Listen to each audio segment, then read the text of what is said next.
నమస్తే, welcome to current affairs light YouTube channel. ఇవాళ మన క్లాస్లో రీసెంట్గా జరిగినటువంటి కరెంట్ అఫైర్స్లో ఇంపార్టెంట్ కాన్సెప్ట్ నేర్చుకుందామండి. మీకు కనుక మా ఛానల్ ఉన్నటువంటి వీడియోస్ అండ్ ఎక్స్ప్లెనేషన్ నచ్చినట్లయితే మా ఛానల్ లైక్ చేయండి, షేర్ చేయండి అండ్ సబ్స్క్రైబ్ చేయండి. Welcome to current affairs light YouTube channel. ఇవాళ మన కాన్సెప్ట్ వచ్చేసి Mekedatu project. So Mekedatu project ఏదైతే ఉందో ఈ ప్రాజెక్ట్ ఏ రెండు రాష్ట్రాల మధ్య వివాదాస్పదంగా మారింది అంటే తమిళనాడు అండ్ కర్ణాటక అనమాట.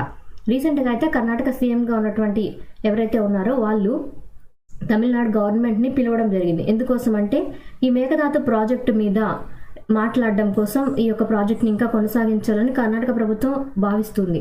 సో దాన్ని తయారు చేయడంలో అంటే ఇంప్లిమెంట్ చేయడంలో ఈ ప్రాజెక్ట్ చేయడంలో తమిళనాడుకి ఎటువంటి ప్రాబ్లం కలగదు, మేము హామీగా ఉంటాము, అంటే మేము ఎటువంటి ఇబ్బందికరమైనటువంటి సిచ్యువేషన్ క్రియేట్ చేయం కాబట్టి ఈ మేకదాతు ప్రాజెక్ట్ని ముందుకు వెళ్ళనివ్వండి, మీరు దీనికి అడ్డుపడొద్దని కర్ణాటక సీఎం రిక్వెస్ట్ చేశారన్నమాట తమిళనాడు గవర్నమెంట్ని.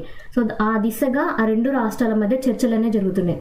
సో ఇందులో మనకి మేకదాతు ప్రాజెక్ట్ యొక్క ఇంపార్టెన్స్ అనేది తెలుసుకోవాలి. అంటే ఏ రెండు రాష్ట్రాల మధ్య ఉంది, ఎందుకు ఇక్కడ ఈ రెండు రాష్ట్రాల వ్యక్తులు ఎవరైతే ఉన్నారో వాళ్ళు ఎందుకు గొడవ పడుతున్నారు ఈ వాటర్ విషయంలో అనేది కూడా మనం తెలుసుకోవాలన్నమాట. సో మేకదాతు ప్రాజెక్ట్ ఏదైతే ఉందో అది కావేరీ నది మీద ఉందన్నమాట. మనకి కావేరీ నది అన్నప్పుడు మనకి కేరళ అనుకుంటాం. సో కర్ణాటక ఒకటి ఇంపార్టెంట్, తర్వాత Tamil Nadu, next Kerala and union టెరిటరీగా ఉన్నటువంటి పుదుచ్చేరి.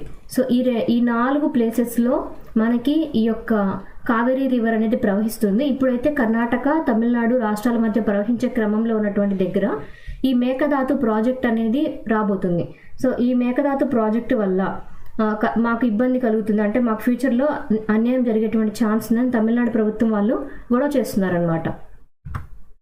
సో ఇక్కడ మ్యాప్ పాయింటింగ్ వైజ్ తమిళనాడు గవర్నమెంట్కి ఎందుకు ఇబ్బంది అంటే ఇక్కడ ఎప్పుడైతే కర్ణాటకలో ఇక్కడ పుట్టినటువంటి కావేరీ నది ఏదైతే ఉందో అది ప్రవహించే క్రమంలో తమిళనాడులోకి ప్రవేశిస్తుంది. సో ఇక్కడ తమిళనాడుకు వచ్చే క్రమం లాస్ట్ పాయింట్లోనే ఈ మేకదాతు ప్రాజెక్ట్ అనేది తయారు చేయాలి, డ్యామ్ కట్టాలి అని కర్ణాటక గవర్నమెంట్ అనుకుంటుంది అనమాట. ఇట్లా చేయడం వల్ల ఏమవుతుందంటే తమిళనాడుకి రావాల్సినటువంటి వాటర్ ఏదైతే ఉందో అది తగ్గిపోయేటువంటి ఛాన్స్ ఉంది. కాబట్టి ఇక్కడ కర్ణాటక గవర్నమెంట్ వాళ్ళు కూడా ఈ వాటర్ని ఆపేస్తారు అని చెప్పి తమిళనాడు భావిస్తుంది. అందువల్లే తమిళనాడు గవర్నమెంట్కి అండ్ కర్ణాటక గవర్నమెంట్కి గొడవలు అనేవి వస్తూ ఉన్నాయి. అండ్ తమిళనాడు గవర్నమెంట్ పరంగా ఇక్కడ ఎందుకు అంటే తమిళనాడుకి రావాల్సినటువంటి వాటర్ ఏదైతే ఉందో అది వచ్చే క్రమంలో అంటే నియర్లీ తమిళనాడు బోర్డర్ దగ్గరగా ఉన్న దగ్గరే ఈ యొక్క నది ఎక్కడైతే తమిళనాడులోకి ఎంటర్ అవుతుందో కావేరీ నది అక్కడ ఈ మేకదాతు ప్రాజెక్ట్ అనేది తయారు చేయడం కోసం కర్ణాటక ప్రభుత్వం ప్రపోజల్ అనేది తీసుకొని వచ్చింది.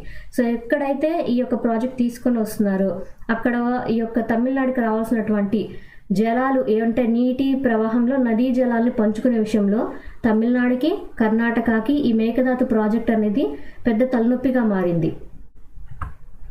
అండ్ ఈ మేకదాతు ప్రాజెక్ట్ పరంగా లొకేషన్ వైజ్ ఎక్కడైతే తమిళనాడు అండ్ కర్ణాటక బోర్డర్లో ఉంది కాబట్టి అండ్ ఇది ఏ డిస్టిక్ పరంగా అంటే చమరాంజనగర్ అండ్ రామానగర్ అనమాట. ఈ 2 డిస్టిక్ల వైజ్లో ఈ మేకదాతు ప్రాజెక్ట్ అనేది క్రియేట్ చేయడం కోసం ప్రపోజల్ అనేది వచ్చింది.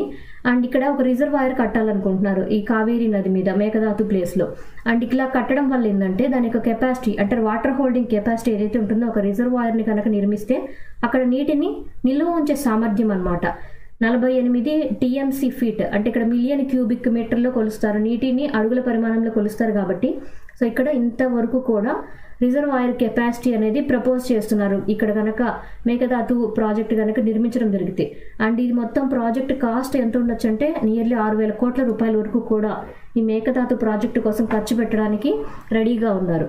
అండ్ ఇక్కడ ఏదైతే ప్రాజెక్ట్ అనేది అనుకుంటున్నారో అది 2003 నుంచే ప్రపోజ్ చేస్తున్నారు. అండ్ దీని ద్వారా ఏంటంటే ఒక హైడ్రో పవర్ స్టేషన్ అనేది ఏర్పాటు చేయాలని భావిస్తున్నారని, దాంతోపాటు బెంగళూరు సిటీకి కూడా సప్లై డ్రింకింగ్ వాటర్ అనేది ఈ మేకదాతు ప్రాజెక్ట్ వల్ల ఇంకా బాగా అందరికీ లభిస్తుందని వాళ్ళు భావిస్తున్నారనమాట. అండ్ ఈ యొక్క మేకదాతు ప్రాజెక్ట్ ఏదైతే ఉందో అది ప్రపోజ్ చేసినప్పుడు ఆ కావేరీ నది మీద వెళ్ళే దగ్గర చాలా డీప్గా ఉండే ప్లేస్లో నారో రివైన్ అనమాట. అంటే అక్కడ నీటి నిల్వ చేసినప్పుడు ఆ నీటి నిల్వ సామర్థ్యం అనేది ఎక్కువ ఉండే విధంగా ఈ మేకదాతు ప్రాజెక్ట్ అనేది తీసుకొని రావడం జరిగింది. అది కూడా ఎక్కువ నీటిని సురక్షితంగా నిల్వ చేయగలిగేటువంటి సామర్థ్యం అనేది ఈ మేకదాతు ప్రాజెక్టుకి ఉండటం అనేది ముఖ్యంగా గమనించదగ్గ అంశం అనమాట.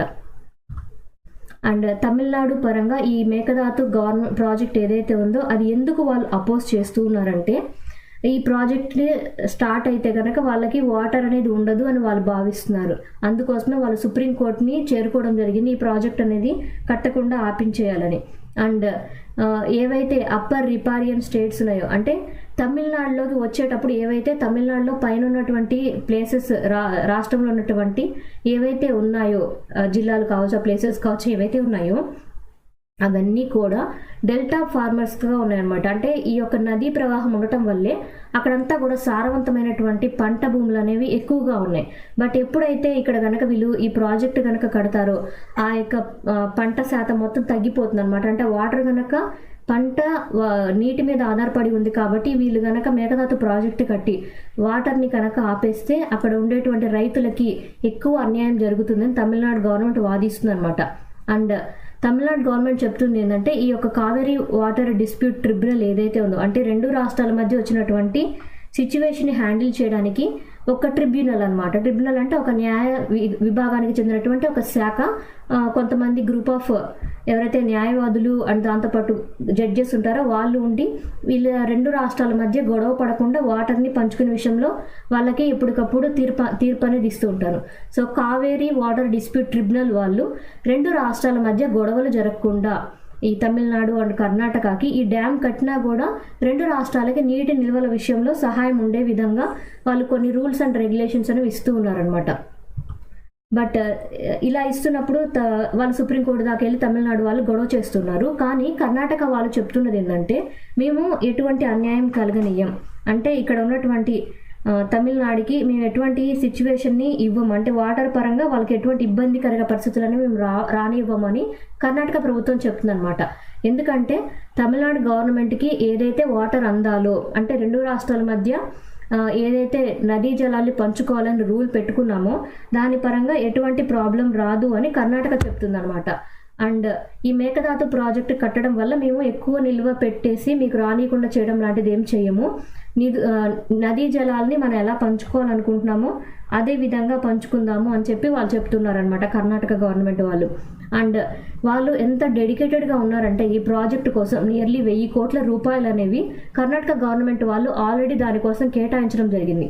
అంటే 1000 కోట్ల రూపాయలు పెట్టి అది ప్రాజెక్ట్ ఖచ్చితంగా స్టార్ట్ చేయాలి, ఇది బెస్ట్ ప్రాజెక్ట్, ఆ కర్ణాటక రాష్ట్రానికి ఇది చాలా ఉపయోగపడుతుందని వాళ్ళు భావిస్తున్నారనమాట. బట్ ఇలా జరుగుతుంది కాబట్టి, అంటే ఈ ప్రాజెక్ట్ని తమిళనాడు అడ్డుకుంటుంది కాబట్టి తమిళనాడు గవర్నమెంట్ తోటి ఒకసారి మాట్లాడి చూసి ఈ ప్రాబ్లమ్స్ ఏవి రాకుండా రెండు రాష్ట్రాల మధ్య నదీ జలాల్ని పంచుకునే విషయంలో ఒకసారి మళ్ళీ చర్చలు జరపాలని కర్ణాటక గవర్నమెంట్, తమిళనాడు గవర్నమెంట్ రెండు కలిసి వివాదాన్ని పరిష్కరించుకోబోతున్నాయి. And clearance of feasibility study, so ఎప్పుడు నుంచి ఇట్లా సెంట్రల్ వాటర్ కమిషన్ వాళ్ళు ఆల్రెడీ ఎంటర్ అయిపోయి వీటి పరంగా ట్రై చేస్తున్నారు. అంటే రెండు రాష్ట్రాల మధ్య సయోధ్య కుదుర్చడానికి మేకదాతు ప్రాజెక్ట్ అనేది 2018 నుంచి స్టార్ట్ చేస్తున్నప్పుడే సెంట్రల్ వాటర్ కమిషన్ వాళ్ళు ట్రిబ్యునల్ అనేది ఏర్పాటు చేసి రెండు రాష్ట్రాల మధ్య నదీ జలాల్ని పంచుకునే విషయంలో సహాయపడుతూ ఉన్నారనమాట. సహాయపడడం అంటే కర్ణాటక మేమేమి వాటర్ని మేము రాకుండా ఫ్లోని ఆపేయమని కర్ణాటక చెప్తుంది. అలా వాళ్ళకి ఎవరికి అన్యాయం జరగకుండా, అంటే తమిళనాడుకి కనుక అన్యాయం జరగకుండా కాపాడాలంటే ఇక్కడ మనకి గవర్నమెంట్ తరఫున వచ్చినటువంటి ట్రిబ్యునల్ ఏవైతే ఉందో వాళ్ళు ఎప్పటికప్పుడు చెక్ చేస్తూ ఉంటారనమాట. రెండు రాష్ట్రాల మధ్య నదీ జలాల విషయంలో ఎటువంటి గొడవలు రాకుండా ఎప్పుడు చెక్ చేస్తూ ఉండి ఈ యొక్క ప్రాజెక్ట్, ఈ మేకదాతు ప్రాజెక్ట్ ఏదైతే ఉందో అది ఖచ్చితంగా ముందుకు వెళ్ళే విధంగా ఆ యొక్క ట్రిబ్యునల్, అంటే న్యాయ విభాగం వాళ్ళు సహాయపడుతూ ఉంటారు. సో ఇప్పుడైతే మేకదాతు ప్రాజెక్టు మీద Karnataka government and Tamil Nadu government మళ్ళీ ఒకసారి కూర్చొని మాట్లాడుకొని డిస్కస్ చేసుకొని ఈ యొక్క మేకదాతు ప్రాజెక్ట్ని ముందుకు తీసుకెళ్ళబోతున్నారు. Thank you for watching my video. మీకు కనుక నా వీడియోని ఎక్స్ప్లెనేషన్ నచ్చినట్లయితే నా వీడియోస్ లైక్ చేయండి, షేర్ చేయండి అండ్ సబ్స్క్రైబ్ చేయండి. మీకు నా వీడియోస్ ఏ విధంగా అనిపిస్తున్నాయో నాకు కామెంట్ సెక్షన్లో తెలియజేయండి. Thank you for watching my video. Thank you.